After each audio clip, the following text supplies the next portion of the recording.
Good morning, my name is Deepti Mishra. मैं MJ college में management department में पढ़ाती हूँ एंड मैं बीबीए का सब्जेक्ट लेती हूँ, प्रिंसिपल्स ऑफ मैनेजमेंट। तो आज हम देखते हैं बेसिकली प्रिंसिपल्स ऑफ मैनेजमेंट है क्या। सबसे पहले हम समझना चाहेंगे कि जो प्रिंसिपल्स ऑफ मैनेजमेंट है इसकी बेसिकली मीनिंग क्या है। सबसे पहले हम बात करते हैं फिर मीनिंग ऑफ प्रिंसिपल्स की। प्रिंसिपल्स क्या होते हैं? देखिए, प्रिंसिपल्स इस तरह से हम देख सकते हैं, एक बेसिक जनरल लॉ या ऐसा कोई रूल या आइडिया जो हम बनाते हैं, ठीक है, जो बेस्ड होता है what a person's beliefs, person के बिलीव्स पे, उसके आइडियाज़ पे, रूल ऑफ कंडक्ट पे, इन सारी चीज़ों पे जो चीज़ें हम बनाते हैं, जो मेड करते हैं, वो होते हैं प्रिंसिपल्स। हमने बहुत सारी स्टडीज़ की हैं, हम इकोनॉमिक्स पढ़ते हैं, साइंस पढ़ते हैं, थ्योरीज़ पढ़ते हैं, तो हम हमेशा किस पे काम करते हैं, किस रूल्स को फॉलो करते हैं? प्रिंसिपल्स को फॉलो करते हैं। जितने भी प्रोफेसर्स ने, साइंटिस्ट ने जो रूल्स बनाए हैं, जो प्रिंसिपल्स बनाए हैं, उनके ही अकॉर्डिंग हम अपनी थ्योरीज़ को रीड करते हैं, या किसी भी अगर हमें कोई इन्वेस्टिगेशन करना है या किसी चीज़ पे रिसर्च करनी है, तो हम इन प्रिंसिपल्स को फॉलो करते हुए अपने जो भी थीसिस है या जो भी हम रिसर्च वर्क कर रहे हैं उसको कंटिन्यू करते हैं। तो बेसिकली हम प्रिंसिपल से ये समझ सकते हैं कि एक law of conduct, a fact of nature, ठीक है, या पर्सन्स के रूल्स, या जो वो सेल्फ बिलीव के लिए जो रूल्स बनाता है या जिन आइडियोलॉजीज को वो फॉलो करता है। तो ये हुई प्रिंसिपल्स की मीनिंग। अब हम बात करते हैं मैनेजमेंट की। मैनेजमेंट मैनेजमेंट को आप इस तरह से देखते हैं कि इस तरह ये एक पूरा एक सिस्टम है कोऑर्डिनेशन का और एडमिनिस्ट्रेशन का, जिसमें से कि जिसको हम फॉलो इस तरह से करते हैं कि जिससे हम अपने टास्क को या जो गोल है हम उसको अचीव कर पाएँ, उसको प्रॉपरली अचीव कर पाएँ। तो management basically administration and coordination and administration of task है टू अचीव अ गोल, ठीक है। अब हम बात करते हैं कैसे हम इन गोल्स को अचीव कर सकते हैं। जब हम एक प्रॉपर मैनेजमेंट के थ्रू, प्रॉपर मैनेजमेंट का कहने का मतलब है कि जब हम एक प्रॉपर लाइन ऑफ गाइडेंस में, एक प्रॉपर रूल ऑफ कंडक्ट में काम करते हैं, एक प्रॉपर प्रोसेस के थ्रू जाते हैं, तब हम एक अच्छा मैनेजमेंट इस्टेब्लिश करते हैं और उसके थ्रू हम अपने काम को बहुत अच्छे से प्रॉपरली वर्कआउट कर सकते हैं, ठीक।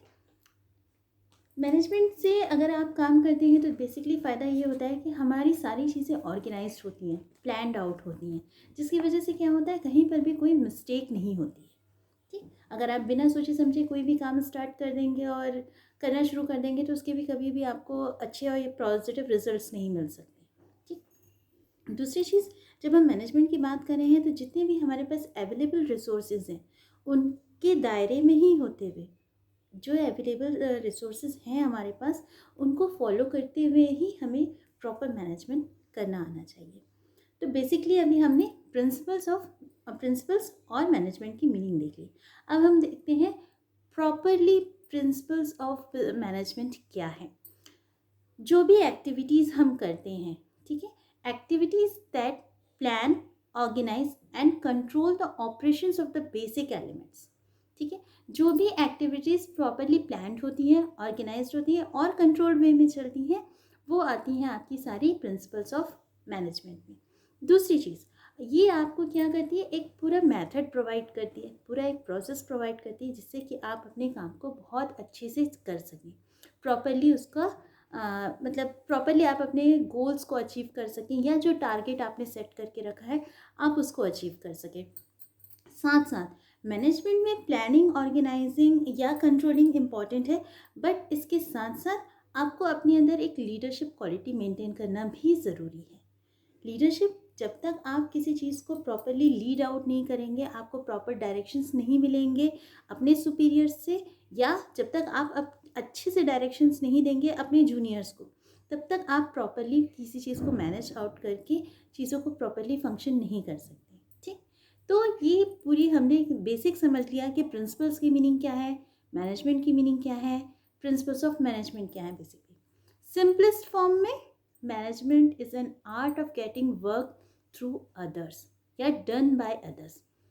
मैनेजमेंट बेसिकली एक आर्ट है जिसमें आप दूसरों के थ्रू अपने काम को करवाते हैं, ठीक। मैनेजमेंट के हम एग्जांपल्स इस तरह से देखते हैं, बहुत सारे फील्ड्स में मैनेजमेंट है। हम जो डेली हाउस होल्ड का काम करते हैं उसमें भी मैनेजमेंट चाहिए। बीच से हम सारी चीज़ें कहीं से भी उठा के कोई भी काम करने लगे तो कुछ भी हम प्रॉपर्ली कंप्लीट नहीं कर पाएंगे, कोई भी चीज़ को हम प्रॉपर्ली फिनिश नहीं कर पाएंगे। दूसरी चीज़ प्रोडक्शन मैनेजमेंट होता है, इंडस्ट्रियल मैनेजमेंट होता है, आपका फाइनेंस में है, अकाउंटिंग में है, पर्सनल मैनेजमेंट होता है। मतलब आप हर फील्ड में आप मैनेजमेंट दे सकते हैं। पहले के समय में क्या होता था, प्रॉपर स्टडीज़ नहीं होती थी मैनेजमेंट को लेके, बट आज की डेट में मैनेजमेंट अपने आप में ही एक पूरा अपना एक सब्जेक्ट है। आपके पास इसकी क्वालिफिकेशंस होना ज़रूरी है, इसकी डिग्री होना ज़रूरी है, जिसकी वजह से आपको क्या कर सके कि कहीं पे भी आप ऐसे कोई मैनेजमेंट का काम करने जा रहे हैं तो आपको वहाँ पे अपनी सारी क्वालिफिकेशंस और डिग्री दिखाने की ज़रूरत पड़ती है, क्योंकि आप एज अ मैनेजर वहाँ पे वर्क करने आ रहे हैं। ठीक, तो अभी तक हमने ये सारी मीनिंग समझ ली। अब हम देखते हैं कि क्या क्या प्रॉपरली बेसिक क्लासिफिकेशन है मैनेजमेंट प्रोसेस की। ठीक है, क्लासिफिकेशन ऑफ मैनेजमेंट प्रोसेस। सबसे पहले आता है, जब हम मैनेजमेंट की बात कर रहे हैं तो हम इसमें बेसिकली 5 स्टेप्स फॉलो करते हैं। फर्स्ट है प्लानिंग, नेक्स्ट है organising, third is directing,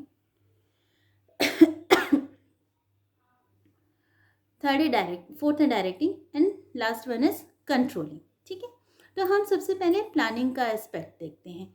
planning is basically an intellectual ability.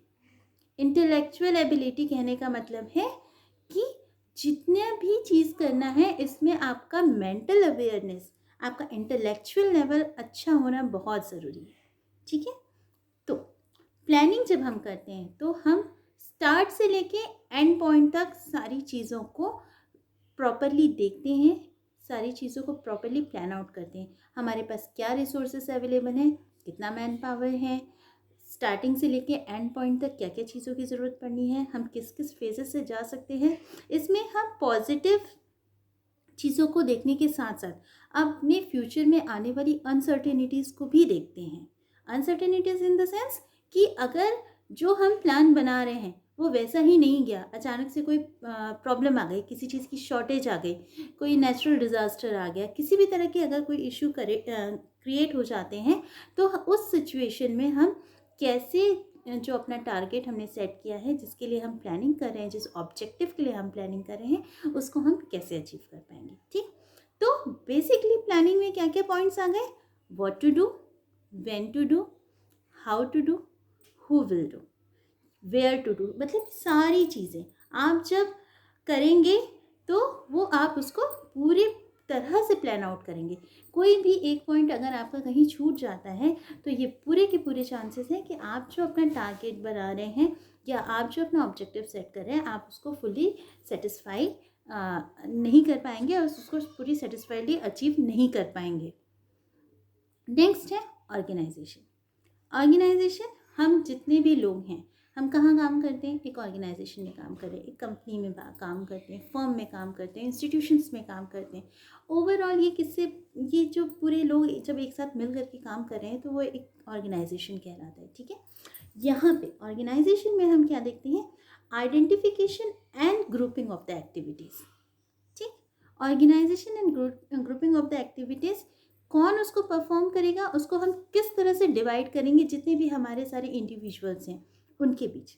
जब हम डिवाइड करेंगे, हम बेसिकली क्या करते हैं, इंस्टीट्यूशंस में सबको अपना जॉब बता दिया जाता है कि आपको ये करना है, आपको वो करना है, आपका इस तरह का काम है, आपको प्रोडक्शन देखना है, आपको डिस्ट्रीब्यूशन देखना है, आपको मार्केटिंग देखना है। इस तरह की सारी चीज़ें हमें बता दी जाती हैं। बट जब हम इसमें हमें ऑर्गेनाइजेशन में मैनेजमेंट हमें ये कहता है कि जब हम ऑर्गेनाइजेशन स्टेप को फॉलो कर रहे हैं, तब आप जब रिस्पॉन्सिबिलिटी दे रहे हैं तो उसके साथ साथ आपको अथॉरिटी देना भी उतना ही ज़रूरी है। ठीक, जब तक आप रिस्पॉन्सिबिलिटी के साथ अथॉरिटी नहीं देंगे, आप मतलब अपना टास्क प्रॉपरली फुली अचीव नहीं कर सकते। क्योंकि देखिए, एक मैनेजर है, उसको आपने ऑर्गेनाइजेशन का काम दे दिया है, वो सब चीज़ को प्रॉपरली मतलब सबका काम असाइन करवा रहा है, सबसे काम करवा रहा है, तो उसको जब वो रिस्पॉन्सिबिलिटी अपनी निभा रहा है तो कहीं ना कहीं उसे अथॉरिटी की भी ज़रूरत है। क्योंकि एक छोटे छोटे इश्यूज़ पे जा कर के वो अपने सुपीरियर से डायरेक्टली हर छोटी छोटी बात पे जा कर के डिस्कशंस नहीं कर सकता है। कुछ पॉइंट्स ऐसे होते हैं कि उनको सेल्फ डिसीजंस लेने की ज़रूरत पड़ती है। ठीक है, तो बेसिकली ऑर्गेनाइजेशन में हमने ये देखा कि यहाँ पे identification and grouping of activities होगी। ठीक है, जो भी हमें परफॉर्म करनी है, और उसको हम प्रॉपरली डिवाइड करेंगे, जिसको जो काम आता है उसके अकॉर्डिंग। डिवाइडेशन के बाद हम ये चीज़ देखेंगे कि उसको अथॉरिटी के साथ साथ पूरी की पूरी रिस्पॉन्सिबिलिटीज़ मिल रही हैं कि नहीं। ठीक है, अगर हम उसको रिस्पॉन्सिबिलिटीज़ दे रहे हैं तो उसको साथ में हमें अथॉरिटी भी देनी है to accomplish the required objective और टारगेट और गोल। जो भी हमारा टारगेट है, गोल है, उसको हम अकम्प्लिश कर सकें। थर्ड पॉइंट होता है स्टाफिंग का। स्टाफिंग में भी सेम एज ऑर्गेनाइजेशन होता है कि जिस स्टाफ को जो काम आता है। ठीक है, देखिए, हर इंसान का अपना एक स्किल होता है, अपनी कुछ क्वालिटीज़ होती हैं, उसकी इनर क्वालिटीज़ होती हैं, जिसके हिसाब से वो काम करता है। किसी को म्यूज़िक में इंटरेस्ट है, किसी को डांस में है, किसी को आर्ट्स में है, कोई कुछ दूसरे काम अच्छे से कर सकते हैं। ठीक है, किसी को मैनेजमेंट अच्छे से आ सकता है। तो बेसिकली हम जब स्टाफिंग की बात करते हैं तो हम मोस्ट सुटेबल कैंडिडेट को या मोस्ट सुटेबल पर्सन्स को जॉब के लिए असाइन करते हैं। जिसको जो काम आता है उसको असाइन करते हैं, उसको प्रॉपर ट्रेनिंग देते हैं, साथ साथ उसके प्रॉपर डेवलपमेंट पे हमें ध्यान देना है, टाइमली हमें उसका परफॉर्मेंस अप्रेजल देखना है। सारी चीज़ों को ध्यान में रखते हुए स्टाफिंग करनी है। ऐसा नहीं है कि किसी को कोई काम आता है, हमने उसे असाइन कर दिया तो असाइन करके फिर छोड़ दिया, उसका हम कोई रिव्यू नहीं देख रहे हैं, हम एक प्रॉपर टाइम इंटरवल के बाद उसको देख नहीं रहे हैं कि वो प्रॉपरली काम कर रहा है कि नहीं, वो सही है कि नहीं। तो ये ना हो, हमें प्रॉपरली टाइम टू टाइम उसका ट्रेनिंग करना है, उसके लिए डेवलपमेंट प्रोग्राम्स क्रिएट करने हैं, उसका परफॉर्मेंस अप्रेजल के लिए जो भी मेजर्स ले सकते हैं वो करना है। ठीक है, लास्ट अब हम फोर्थ पॉइंट की बात करते हैं, डायरेक्टिंग की। डायरेक्टिंग और लीडिंग, आप इसको डायरेक्टिंग भी कह सकते हैं या फिर लीडिंग भी कह सकते हैं। ठीक है, तो डायरेक्टिंग और लीडिंग में हम सबसे पहले देखते हैं सुपरविजन। सुपरवाइज आपको उस काम को करना प्रॉपरली आना चाहिए। आपने काम दे दिया, आप उसको सुपरवाइज नहीं कर रहे हैं, उसको टाइमली देख नहीं रहे हैं कि आपके नीचे के एम्प्लॉयज़ उसको जो वर्कर्स हैं, उसको लेबरर्स हैं, वो प्रॉपरली कर रहे हैं कि नहीं, तो आपका जितना भी मैनेजमेंट के आप जितने भी प्रोसेस फॉलो करते आ रहे हैं उनका कोई मतलब नहीं निकलेगा। ठीक है, तो एक प्रॉपर गाइडेंस, एक प्रॉपर सुपरविजन बहुत ज़रूरी है। नेक्स्ट चीज़ होती है इसमें कम्युनिकेशन। आप डायरेक्टिंग कर रहे हैं, लीडिंग कर रहे हैं, तो इसमें आपको क्या ध्यान देना है कि आपका प्रॉपर कम्युनिकेशन होता रहे। ठीक, आप अपने स्टाफ से बात करते रहें, वर्कर से बात करते रहें, एम्प्लॉय से बात करते रहें। ठीक है, अब होता है लीडरशिप। कम्युनिकेशन हो गया, इसके बाद हमें लीडरशिप की क्वालिटी को मेंटेन करके रखना है। ठीक है, लीडरशिप मतलब अगर हम अपने एम्प्लॉयज़ को डांट रहे हैं, कह रहे हैं, सारी बातें समझा रहे हैं प्यार से हमेशा, तो ये वर्कआउट नहीं करेगा। तो इससे क्या होता है, एम्प्लॉयज़ को कहीं ना कहीं एक कहना चाहिए कि वो बहुत ज़्यादा फ्री हो जाते हैं। उन्हें ये लगता है कि कोई हमें डांट नहीं रहा है, रोक नहीं रहा है, तो हम अपने हिसाब से काम कर सकते हैं। बट ऐसा नहीं है, आपको एक लीडरशिप क्वालिटी को मेंटेन करके रखना पड़ेगा। अगर आप उनसे पीसफुली, प्यार से, अच्छे से बात करते हैं, तो साथ साथ आप ये भी करेंगे कि उनको टाइमली आप प्रॉपर गाइडेंस देते जाएंगे।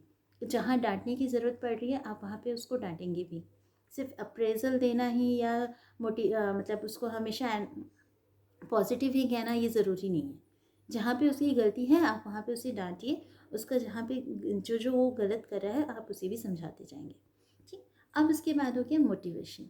लीडरशिप क्वालिटी में हमने सारी चीज़ें देख ली, अच्छे से कर रहा है तो हमने अप्रेस कर दिया, गलत कर रहा है तो हमने डांट दिया।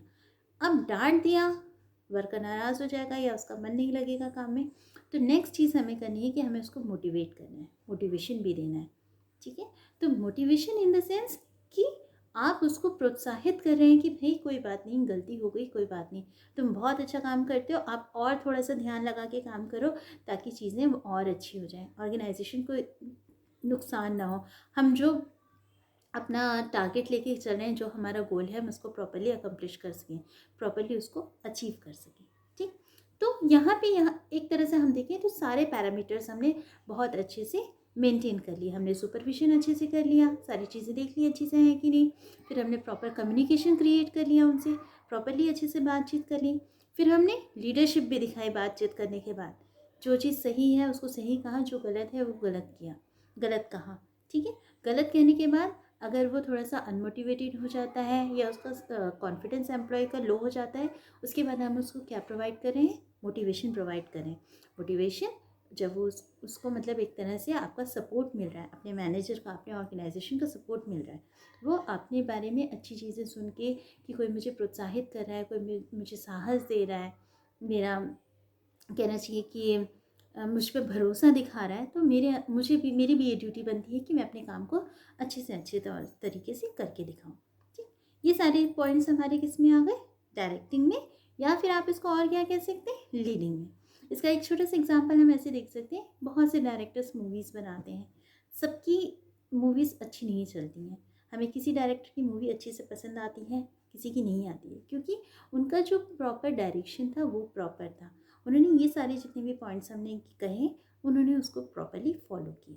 ठीक, अब हम लास्ट की बात करते हैं, लास्ट पॉइंट की। हाँ, क्लासिफिकेशन ऑफ मैनेजमेंट प्रोसेस में लास्ट पॉइंट है आपका कंट्रोलिंग का।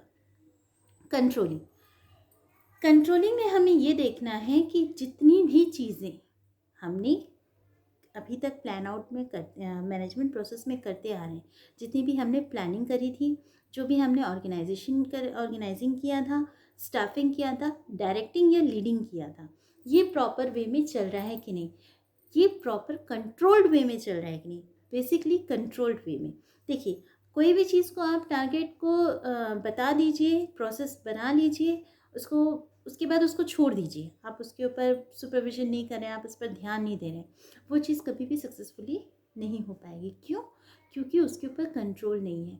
जिसका जैसे मन कर रहा है, जब मन कर रहा है, उस वे में वो काम कर रहा है।